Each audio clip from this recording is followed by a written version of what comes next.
मंगतराम एक गरीब आदमी था। वह जमींदार जी के यहाँ नौकर का काम किया करता था। जमींदार साहब बहुत ही बुरे इंसान थे। वे अपने घर में काम करने वाले नौकरों के साथ बहुत ही बुरा बर्ताव करते थे। मंगतराम, अभी तक खेत का काम पूरा हुआ या नहीं?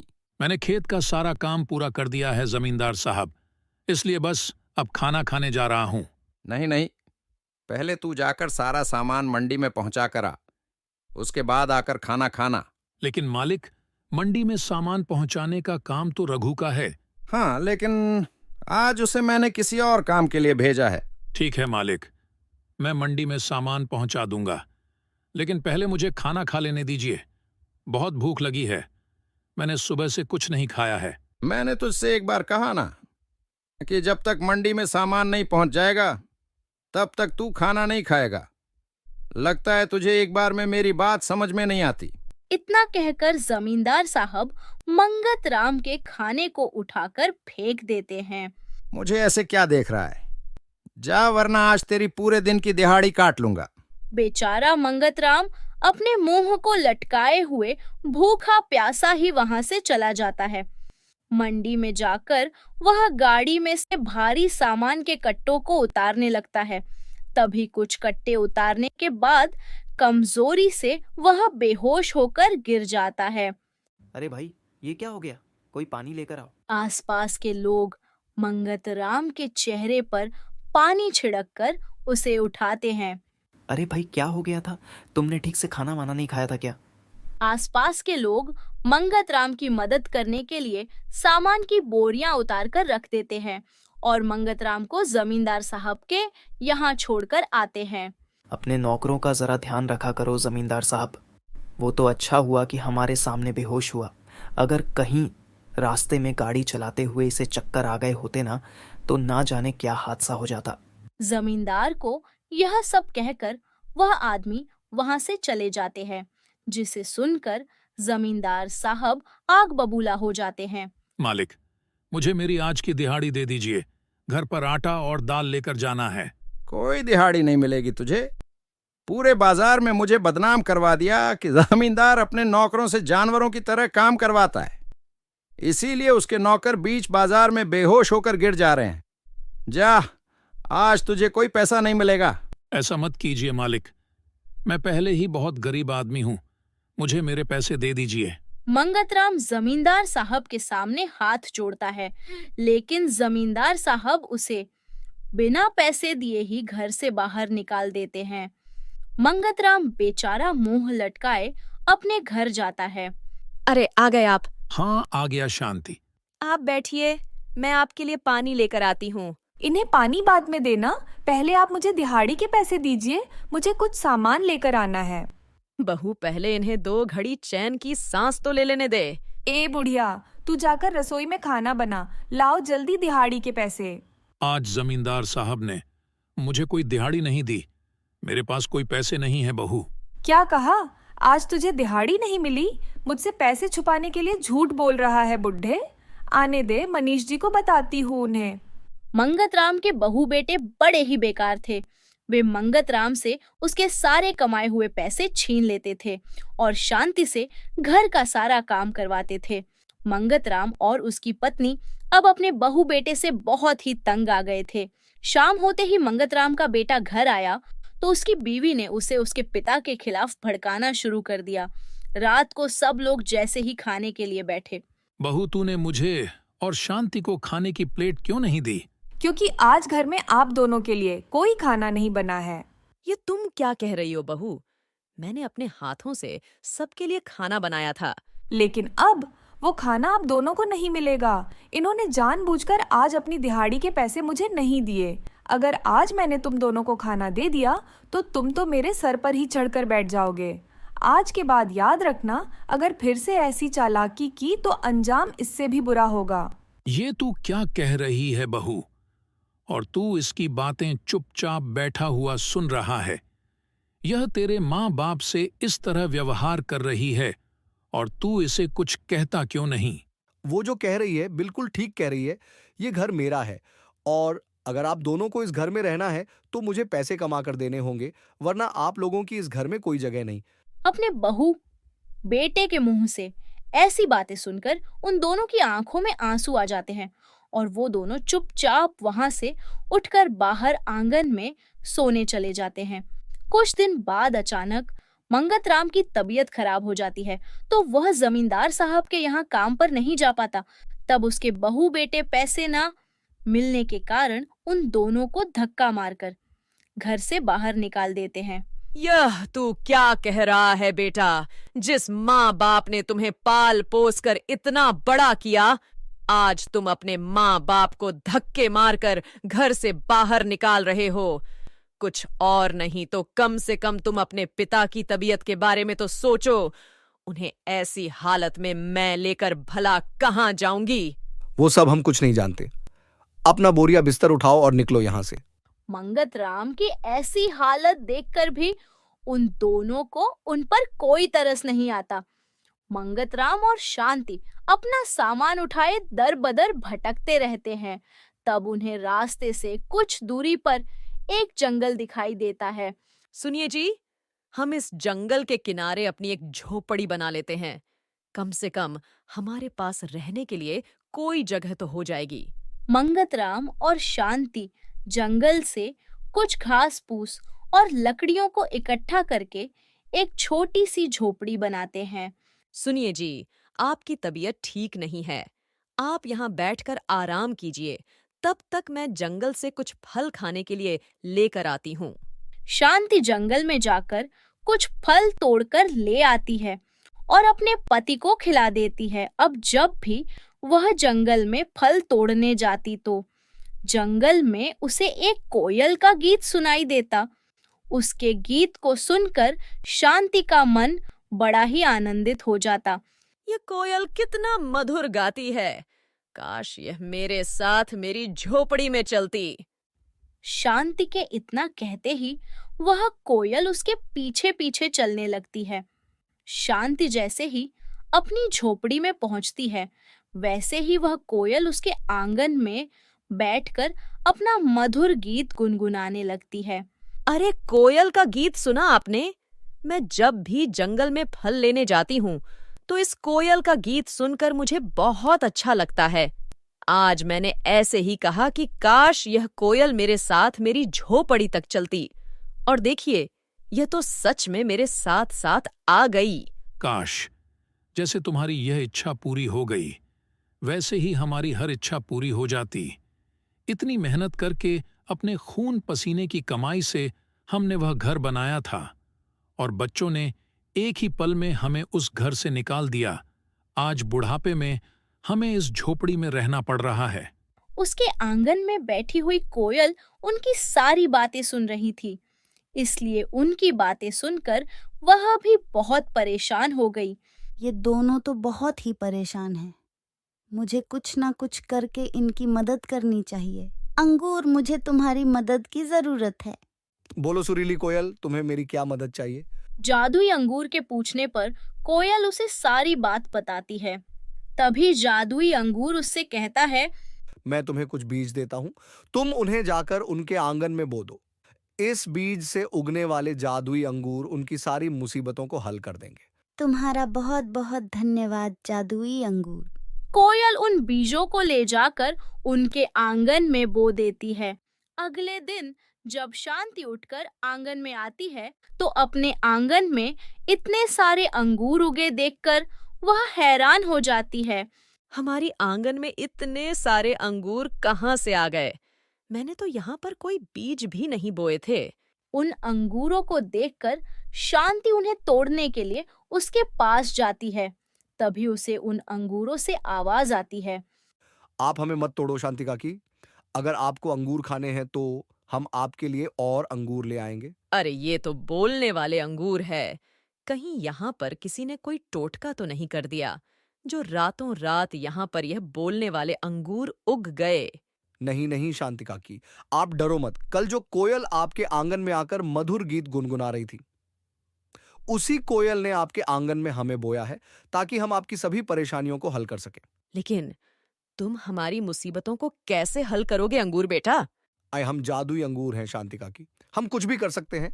अगर तुम अपने जादू से कुछ भी कर सकते हो तो कृपा करके मेरे पति को बिल्कुल ठीक कर दो। वह बहुत समय से बीमार है। ठीक है शांति काकी, हम अभी काका जी को बिल्कुल ठीक कर देंगे। जादुई अंगूर उछलते कूदते हुए उनकी झोपड़ी के अंदर जाते हैं और मंगत राम की सारी बीमारी ठीक कर देते हैं। अरे वाह, इन जादुई अंगूरों ने तो कमाल ही कर दिया। मेरी तबीयत बिल्कुल ठीक हो गई। तुम्हारा बहुत बहुत धन्यवाद जादुई अंगूर। कोई बात नहीं काका जी, यह तो हमारा फर्ज था। लेकिन आप मुझे यह बताइए कि आप दोनों यहाँ जंगल किनारे झोपड़ी बनाकर क्यों रह रहे हैं?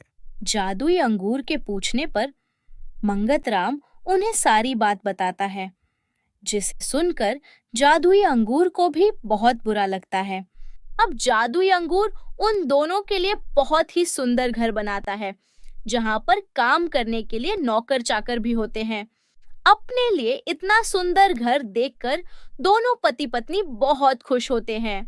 अब वह दोनों जादुई अंगूर के साथ उस घर में रहते हैं और वे सभी वहां पर खुशी खुशी अपना जीवन व्यतीत करते हैं। कामिनी कल्याणी देवी की इकलौती बेटी थी। कल्याणी देवी शहर की सबसे अमीर औरतों में से एक थी, लेकिन कामिनी को एक गरीब लड़के से प्यार हो जाता है और वह कल्याणी देवी की मर्जी के खिलाफ जाकर उससे शादी कर लेती है। कामिनी और अमन एक साथ एक ही कॉलेज में पढ़ते थे। अमन पढ़ने में काफी तेज था। वह पढ़ाई में कामिनी की मदद भी करता था। अमन देखो ना, इस सवाल का हल ही नहीं मिल रहा। यहाँ बैठो और देखो, इस सवाल का हल यहाँ है, मैंने बना लिया है। तुम इसे पढ़ लो और तो समझ में ना आए तो कॉपी घर ले जाकर अच्छे से पढ़ लेना। अमन का शांत और सरल स्वभाव कामिनी को बहुत अच्छा लगता था। अमन कितना अच्छा लड़का है ना, जी चाहता है कि हमेशा इसी से बातें करती रहूं। कामिनी हर वक्त अमन के साथ रहती। धीरे धीरे कॉलेज की पढ़ाई पूरी हो गई। एक दिन कॉलेज की पढ़ाई पूरी हो गई है, अब मैं अमन से कैसे मिलूंगी? मैं उससे मिले बिना नहीं रह सकती। कहीं मुझे अमन से प्यार तो नहीं हो गया? कामिनी को एहसास हो जाता है कि वह अमन से प्यार कर बैठी है। कॉलेज के आखिरी दिन, अमन मुझे तुमसे कुछ कहना है। बोलो कामिनी, क्या बात है? अमन मैं तुमसे बहुत प्यार करती हूँ और तुम्हारे बिना नहीं रह सकती। क्या तुम मुझसे शादी करोगे? ये तुम क्या कह रही हो कामिनी? तुम तो जानते हो ना कि हमारे बीच अमीरी और गरीबी की कितनी गहरी खाई है। तुम्हारी माँ शहर की सबसे अमीर औरत है, करोड़ों का बिजनेस है उनका, और मेरे पापा मामूली से टैक्सी ड्राइवर है। वो सब मैं कुछ नहीं जानती। मैं आज ही माँ से हमारी शादी की बात करूंगी। जैसी तुम्हारी मर्जी। कामिनी उस दिन घर जाकर कल्याणी देवी को अमन के बारे में बताती है। क्या तुम एक टैक्सी ड्राइवर के बेटे से शादी करोगी? नहीं कामिनी, मैं ऐसा हरगिज नहीं होने दूंगी। लेकिन माँ, मैं अमन के अलावा किसी और से शादी नहीं करूंगी। दूसरे दिन कामिनी अमन को मिलने के लिए बुलाती है। अमन, माँ तो हमारी शादी के लिए राजी नहीं है। मैंने तो तुम्हें पहले ही कहा था। चलो हम लोग मंदिर में जाकर शादी कर लेते हैं। नहीं कामिनी, यह गलत है। अगर तुमने मुझसे शादी नहीं की तो मैं जहर खाकर अपनी जान दे दूंगी। कामिनी, ऐसा कुछ मत करना। कामिनी की जिद के आगे अमन को झुकना पड़ता है और दोनों एक दिन शादी कर लेते हैं। शादी के बाद कामिनी अमन के साथ अपने घर आती है। अब यहाँ क्या करने आई हो? इस गरीब से शादी करके तुमने हमारे खानदान की नाक कटवा दी। चली जाओ यहाँ से। चली जाऊंगी माँ, लेकिन क्या आप हमें आशीर्वाद भी नहीं देंगी? कल्याणी देवी ने मुंह फेर लिया और गुस्से में पैर पटकती हुई वहां से चली गई। चलो कामिनी, अपने घर चलते हैं। कामिनी अमन के साथ ससुराल आ जाती है। उसके ससुराल में सिर्फ एक ही कमरा था और एक छोटा सा बरामदा था। अमन की माँ कामिनी और अमन का स्वागत करती है। अमन के परिवार में उसकी माँ, उसके पिता और एक छोटी बहन नीतू रहते थे।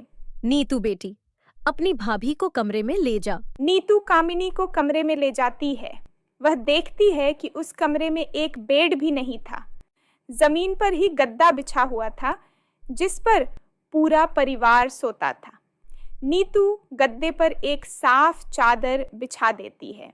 बैठो भाभी, मैं आपके लिए पानी लाती हूँ। नीतू पानी लेने जाती है, तभी अमन कमरे में आता है। कामिनी, तुम्हें यहाँ बहुत अजीब लग रहा होगा ना? अब भी समय है, तुम अपना फैसला बदल सकती हो। कामिनी ने अमन के होठों पर अपना हाथ रख दिया और बोली, मैंने तुमसे प्यार किया है अमन। तुम जिस हाल में रखोगे उस हाल में रह लूंगी। जिंदगी पैसों से नहीं प्यार से चलती है। तभी नीतू कामिनी और अमन के लिए गुड़ और पानी लेकर आती है। भाभी ये लो, गुड़ खाकर पानी पी लो। कभी महंगे और स्वादिष्ट व्यंजन खाने वाली कामिनी आज गुड़ खाकर पानी पी रही थी। फिर भी वह बहुत खुश थी कि अमन उसका जीवन साथी बन गया है।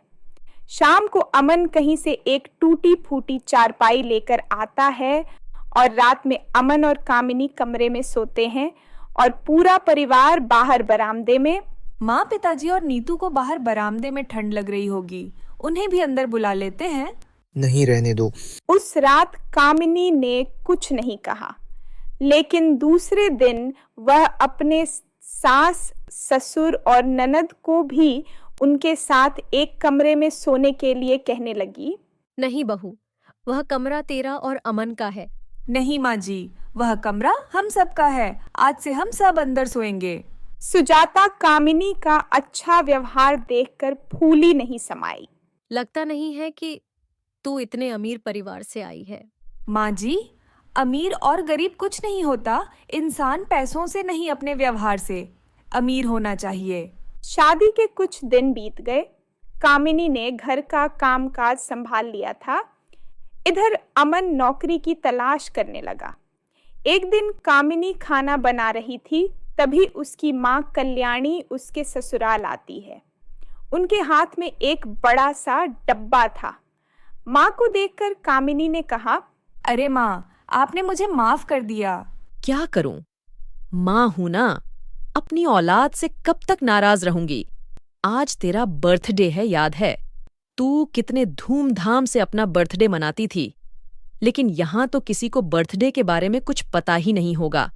अमन को तो याद भी नहीं होगा। देख, मैं तेरे लिए केक और गिफ्ट लाई हूं।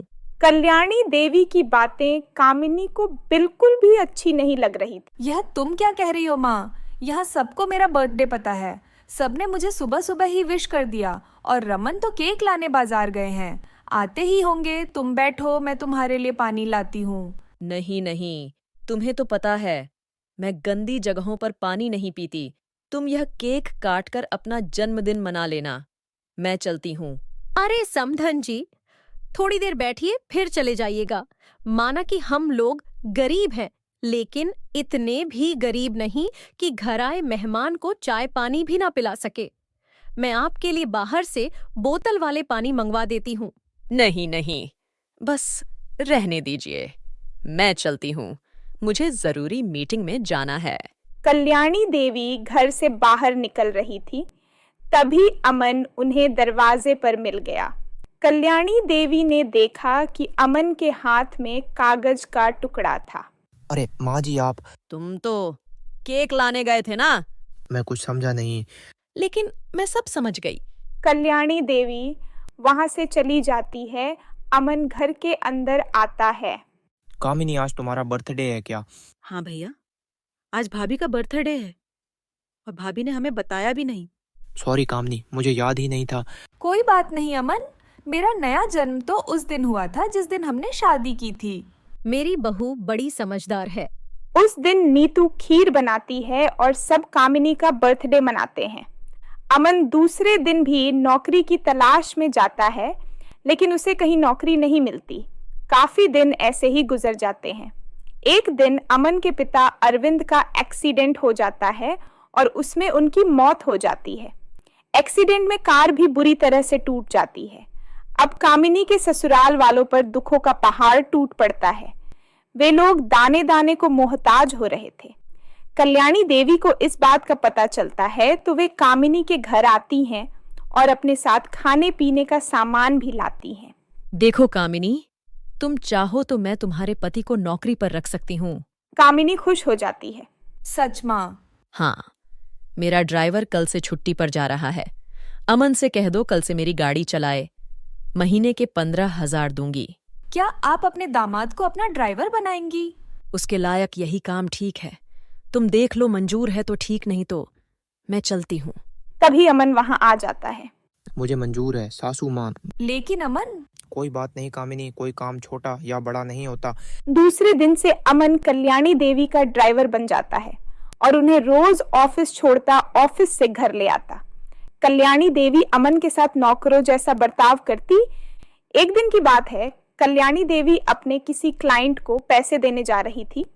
उनके हाथ में एक सूटकेस था जिसमें लगभग 5 करोड़ रुपए थे।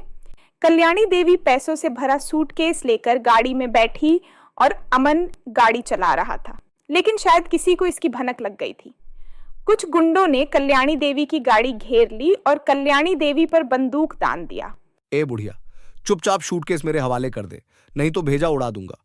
तभी अचानक से अमन ने उन गुंडों पर हमला कर दिया। उसकी बंदूक दूर जा गिरी। अमन अकेला था और गुंडे काफी थे। अमन अकेला ही उनसे मुकाबला करने लगा। इसी बीच मौका पाकर कल्याणी देवी ने पुलिस को फोन किया। थोड़ी देर में पुलिस आ गई और गुंडों को पकड़ लिया। अमन लहूलुहान हो चुका था। कल्याणी देवी उसे अस्पताल लेकर गई और उसका इलाज करवाया। पुलिस की तफ्तीश में पता चला कि कल्याणी देवी पर उनके मैनेजर ने ही हमला करवाया था, जिसके बाद कल्याणी देवी ने अपने मैनेजर को नौकरी से निकालकर अमन को अपना मैनेजर रख लिया। उसे रहने के लिए बंगला भी दिया। ये कहानी है माधवनगर के गांव में रहने वाली बुढ़िया मंजू की। मंजू के पास मुर्गियों की पोल्ट्री है। मंजू का पति पोल्ट्री फार्म चलाता था। उनके देहांत के बाद वो पोल्ट्री फार्म मंजू का हो गया, लेकिन मंजू को पोल्ट्री फार्म के बारे में कुछ नहीं पता था। मेरे पति जब जिंदा थे तब पोल्ट्री फार्म से ही घर चलाने का पैसा आता था, लेकिन मैं पोल्ट्री फार्म कैसे चलाऊं? एक के बाद एक मुर्गी मर रही है। पोल्ट्री फार्म में मुर्गियां मर रही थी और मंजू चिंता में थी। इतने में ठंड का मौसम आ गया और दबाकर ठंड पड़ने लगी।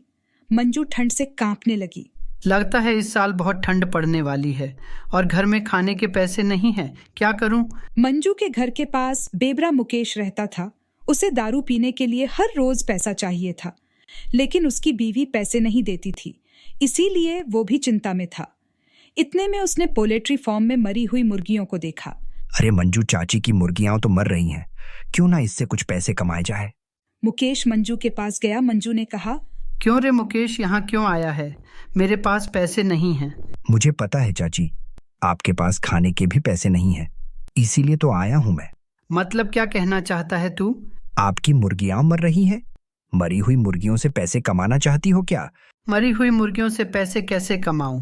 कौन खरीदेगा मरी हुई मुर्गी? अरे चाची, हम दोनों मिलकर मरी हुई मुर्गियों का सूप बेचते हैं। इतनी ठंड में गर्मा गर्म चिकन सूप सभी को पसंद आएगा। मंजू को भी पैसों की सख्त जरूरत थी। यह आइडिया सुनकर मंजू को बहुत अच्छा लगा।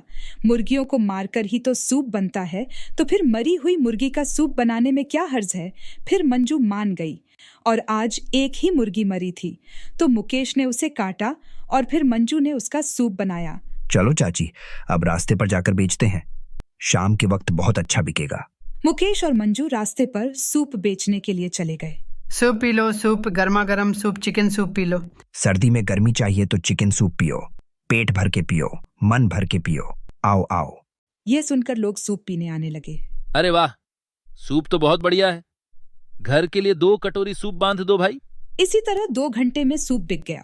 मुकेश और मंजू को 2000 रुपए का प्रॉफिट हुआ।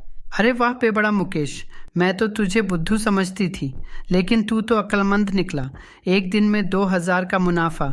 यह ले तेरे 1000 रुपए। अरे मंजू चाची, दारू के लिए तो मैं कुछ भी कर सकता हूँ। आज तो देशी की जगह इंग्लिश पीऊंगा। ये बोलकर मुकेश चला गया। बहुत दिनों बाद मंजू ने पेट भरकर खाना खाया और मुकेश ने जी भरकर दारू पिया और मुकेश दारू के नशे में धुत होकर घर चला गया। उसकी बीवी पल्लवी ने गुस्सा होकर कहा, हरामखोर, तू फिर से दारू पीकर आया है। मैं चाहे जो मर्जी करूं, तुझे क्या? मुझे क्या? पैसे तो मैं ही कमाती हूँ ना इस घर पर, लेकिन आज तो मैंने तुझे पैसे नहीं दिए। फिर मैंने खुद कमाया है, मैं मेरे पैसों से कुछ भी कर सकता हूँ। चुपचाप रहे, नहीं तो लात मार के घर से भगा दूंगा। यह बोलकर मुकेश खाना खाकर सो गया। पल्लवी हैरान हो गई। इस भिखारी ने खुद कमाया है, पर कैसे? पल्लवी सोच में पड़ गई। अगले दिन फिर से मंजू की एक और मुर्गी मर गई और उन्होंने मिलकर फिर से मरी हुई मुर्गी का सूप बनाकर बेचना शुरू किया। आज और ज्यादा लोग आए और उन्हें और ज्यादा कमाई हो गई। मंजू ने खाना खाया और मुकेश ने और महंगी दारू पी ली और घर जाकर अपनी बीवी को मारने लगा। सुन मेरी बात, अब से मुझे चाहिए फुल इज्जत, क्योंकि मैं हूँ इस घर का मर्द, समझ गई? नहीं तो ऐसे ही मार खाती रहेगी। पल्लवी मार खाने लगी। पल्लवी की 3 साल की बेटी यह देखकर कहने लगी, माँ, आपको पापा रोज क्यों मारते हैं? कुछ नहीं बेटी, तू जा, ये सब मत सोच। अगर ऐसे ही वो रोज मुझे मारने लगे तो मेरी बेटी पर इसका क्या असर होगा? नहीं नहीं, मैं यह नहीं होने दे सकती। मुझे जानना पड़ेगा कि पैसे कैसे कमा रहे हैं। ऐसे दिन बीतने लगे और कभी ना कभी तो पोल्ट्री की मुर्गियां खत्म होनी थी। 1 महीने बाद सारी मुर्गियां खत्म हो गई। मंजू को पैसों की लत लग गई थी। अब क्या होगा? अब तो मुर्गियां खत्म हो गई। हाँ चाची, अब किस चीज का सूप बनाएं? इलाके में हम चिकन सूप के नाम से फेमस हो गए हैं। अब दूसरा कुछ बेचने जाएंगे तो कोई नहीं खरीदेगा। दूसरा कुछ बेचने के लिए दूसरे सामान भी तो चाहिए, वह कहाँ से आएगा? सारे पैसे तो मैंने खाने पीने और नई नई चीजें खरीद में ही खत्म कर दिए। मैंने भी सारा पैसा दारू पीने में खत्म कर दिया। दोनों बैठकर सोच ही रहे थे कि तभी आंगन में कबूतर आकर बैठा। मंजू चाची, वह देखिए कबूतर। हाँ, तो कबूतर से क्या होगा? कबूतर से सूप बनाएंगे और मुर्गी और कबूतर के बीच में ज्यादा फर्क नहीं है, किसी को पता नहीं चलेगा। मंजू को पैसा चाहिए था और उसके लिए वह कुछ भी कर सकती थी। मुकेश ने कबूतर को पकड़ लिया और मंजू ने कबूतर का सूप बनाया और बाहर बेचने के लिए चले गए। लोगों को घंटा समझ नहीं आया। अरे आज तो सूप ज्यादा टेस्टी है, क्या डाली हो इसमें चाची? कुछ नहीं बेटा, बस प्यार है मेरे हाथों का। लेकिन उस आदमी को सूप पीते हुए कबूतर की चोंच मिली। अरे ये क्या, मुर्गी का इतना छोटा चोंच? ये तो कोई पंछी का लगता है। बात को तुरंत घुमाते हुए मुकेश ने कहा, अरे नहीं साहब, ये तो मुर्गी का बच्चा है। अच्छा तो ठीक है। उन दोनों का व्यापार अच्छे से जम गया था। दिन ब दिन कमाई पड़ रही थी। मुकेश हर रोज 2-3 कबूतर पकड़ता था और मंजू सूप बनाकर बेचती थी और मुकेश हर रोज दारू पीकर पल्लवी को मारने लगा। और ऐसे ही पल्लवी गुस्सा हो गई और एक दिन पल्लवी ने मुकेश का पीछा किया और देखा कि मुकेश कैसे कबूतर पकड़कर सूप बनाने में मदद करता है। अच्छा, तो ये बात है, चिकन सूप के नाम पर कबूतर सूप बेच रहे हैं ये लोग, और उन पैसों से दारू पीकर मुझे मार रहा है। इन लोगों का भंडा फोड़ना पड़ेगा। पल्लवी ने सब कुछ वीडियो में कैद कर लिया और उसी दिन वो आदमी गुस्सा होकर मंजू और मुकेश के पास आया। तुम लोगों का सूप पीकर मेरे घर वालों की तबीयत खराब हो गई है। कुछ दिनों से देख रहा हूं मुर्गियों की लेग पीस भी बड़ी कमजोर हो गई है कि इस चीज का सूप बना रहे हो तुम लोग। क्यों? चिकन का सूप? और तभी वहां पल्लवी आ गई। नहीं, ये लोग चिकन का सूप नहीं बनाते हैं, ये लोग कबूतर का सूप बनाते हैं। क्या यह क्या बोल रही हो? पल्लवी चुप रहो वरना मार खाओगी। पहले तुम तो मार खा लो। सभी गुस्सा हो गए और दोनों को मारने के लिए आगे बढ़ने लगे। मैंने कुछ नहीं किया, सब कुछ इसका प्लान था। अच्छा, अब खुद भागना चाहती है? इन दोनों को मारो। सभी लोगों ने दोनों की जमकर पिटाई की और दोनों को पुलिस के हवाले कर दिया। पल्लवी को अपने अत्याचारी पति से छुटकारा मिल गया और वो अपनी बेटी के साथ खुशी खुशी रहने लगी। निशा बहुत ही अच्छी और प्यारी लड़की थी। प्रभास ने जैसे ही उसे एक बार देखा, वह उससे प्यार करने लगा। लेकिन वहीं प्रभास की मां मोनिका को निशा जरा भी पसंद नहीं थी, क्योंकि निशा थोड़ी मोटी थी। पर अपने बेटे की खुशियों को देखते हुए उसने शादी के लिए हाँ कर दी और फिर उनकी शादी हो गई। निशा की ननद ज्योति बहुत ही सुंदर थी। वैसे तो ज्योति निशा को कभी उसके मोटापे का ताना नहीं मारती, लेकिन निशा को उसकी सास मोनिका जब देखो अपनी बेटी और बहू की तुलना करती रहती, अपनी बहू को हर दिन कोसती रहती। बस प्रभास के आगे निशा से प्यार से बात करती और पीछे से उसे ताने मार देती। ऐसे ही एक दिन मोनिका निशा के पास आकर उसे कहती है, अरे बहू, कुछ सीख मेरी बेटी से। मजाल है कि उसकी कमर 24 से 88 हुई हो। पर माँ, कमर से क्या फर्क पड़ता है, दिल साफ होना चाहिए। बदतमीज, तेरे कहने का क्या मतलब है? मेरी बेटी का दिल साफ नहीं है। तेरे शरीर के साथ साथ तेरी बोली भी खराब है। मेरे बेटे से मैंने कहा था मोटी पार्टी से शादी करना, यानी मोटे पैसे वाले लोगों से, और उसने तो मोटी लड़की से शादी कर ली। वो दोनों आपस में बातें कर रही थी। तभी वहां पर ज्योति आ जाती है। अरे क्यों लड़ रहे हो, क्या हो गया है? अरे बेटी, तेरी भाभी तेरे से जलती है, काला टिका लगा के रखा कर। अरे माँ, ऐसा कुछ नहीं है। भाभी भी मुझे बहुत प्यार करती है, जैसे आप करती हो। ज्योति देखो ना, माँ जी जब देखो तब ताना मारती रहती है। आखिरकार मैं भी तो इंसान हूँ, मुझे भी बुरा लगता है।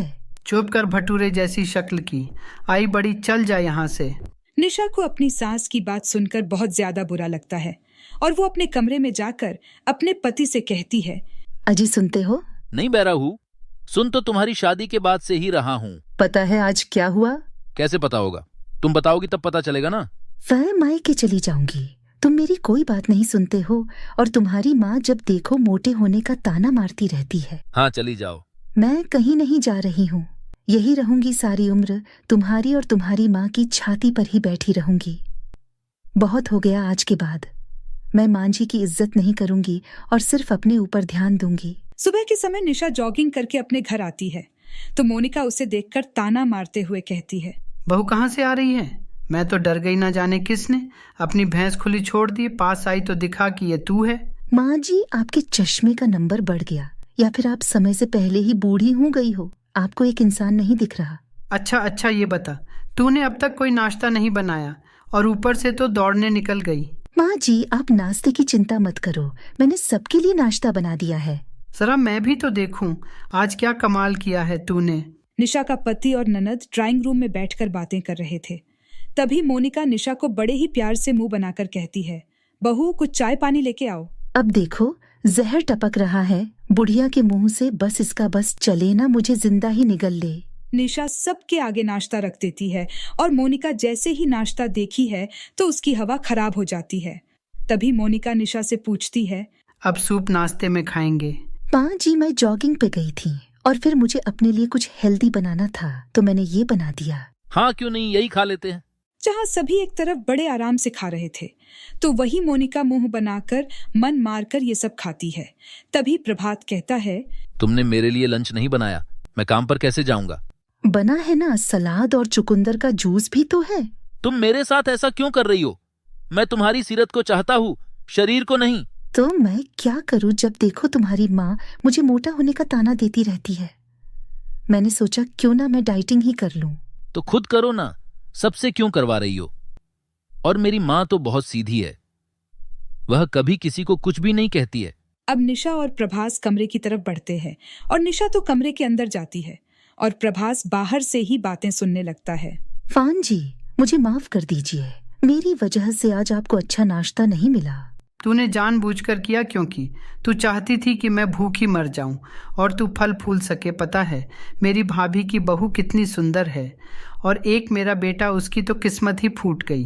पाँ जी, मैं तो कभी आपसे ऐसी बात नहीं करती हूँ, तो आप क्यों मुझे जब देखो ताने देती रहती हो? अब ड्रम को ड्रम नहीं तो क्या बांसुरी बोलूं? तू कौन सी जीरो फिगर वाली करीना है, भैंस है तू। माँ जी, ज्योति भी शादी के बाद अगर वो मोटी हो गई तो क्या उसे भी भैंस बोलोगी? भैंस कहेगी, मुझसे जुबान लड़ाती है। अब भी बताऊं तुझे। अब यह सब सुनकर प्रभास कमरे के अंदर जाता है और अपनी माँ से कहता है, माँ, निशा ने कभी आपका अपमान नहीं किया, इज्जत की सारा काम किया और तुमने इतनी खड़ी खोटी सुना दी उसे। है भगवान उठा ले मुझे, मैं इस घर में नहीं रह सकती, मैं जा रही हूँ। माँ जी, ये आपका घर है, आप यही रहिए, मैं बना देती हूँ जो आपको खाना है। पर मोनिका किसी की बात मानने को तैयार ही नहीं थी और गुस्से में वो अपने भाभी सांता के घर चली जाती है, जिससे वो पिछले 2 सालों से नहीं मिली थी। अब जैसे ही मोनिका सांता से मिलती है तो सांता उससे कहती है, अरे मोनिका, आज यहाँ कैसे आना हुआ इतने सालों बाद? भाभी, अब आपसे क्या छुपाना, मैं प्रभास को बहुत प्यार से पाल पोस के बड़ा किया और सोचा कि वो आपकी जैसी पतली बहू लाएगा। इसके बाद मैं इतराऊंगी कि मेरी बहू कितनी पतली है। मोनिका, कुछ नहीं रखा है, इस मोटे पतले के भेद में इंसान का दिल देखा जाता है। कमर नहीं, मेरी बहुएं भले पतली हैं, पर इस उम्र में भी मुझसे अकेले सारे घर का काम करवाती है और नौकर बना के रखा है। पर भाभी, आप तो कहती थी कि वो सारा काम करती थी। शुरू में अपनी झूठी इज्जत बचाने के लिए अपनी बहू की झूठी तारीफ करती थी, पर अब बचाने को कुछ भी नहीं है। मुझे नन दवा टाइम पर मिलती है और ना ही खाना, और इस जिंदगी में मैं यही सीखा है कि शरीर और सूरत में कुछ नहीं रखा है, सीरत ही सब कुछ है। अगर तेरी बहुएं तेरा ख्याल रखती हैं तो वो सोना है। सोना, मेरी बहू तो मेरा बहुत ख्याल रखती है और मैं अभागी बिना वजह से उसे मोटापे का ताना देती रहती हूँ। दोनों बातें कर रहे होते हैं, तभी डोर बेल बजती है। मोनिका दरवाजा ओपन करती है तो देखती है सामने उसकी बहू निशा थी। वो उसे देखकर बोलती है, फ़ाँ जी, मेरे साथ घर चलिए। मैं आपके लिए आपके पसंद का सारा खाना बनाया है। अब घर में वही बनेगा जो आप चाहोगी। बहू, मुझे माफ़ कर दे। मैं खामखा तुझे सुनाती रही और तू मेरा कितना ख्याल रखती है। आज के बाद तुझे अपनी बेटी से भी बढ़कर प्यार दूंगी। मुझे माफ़ कर दे। अब दोनों एक दूसरे के गले लगते हैं। अब मोनिका अपने घर आ जाती है, जिसके बाद से वो कभी भी निशा को उसके मोटापे का ताना नहीं दिया करती और अपने बेटे और बहू के साथ खुशी खुशी रहा करती।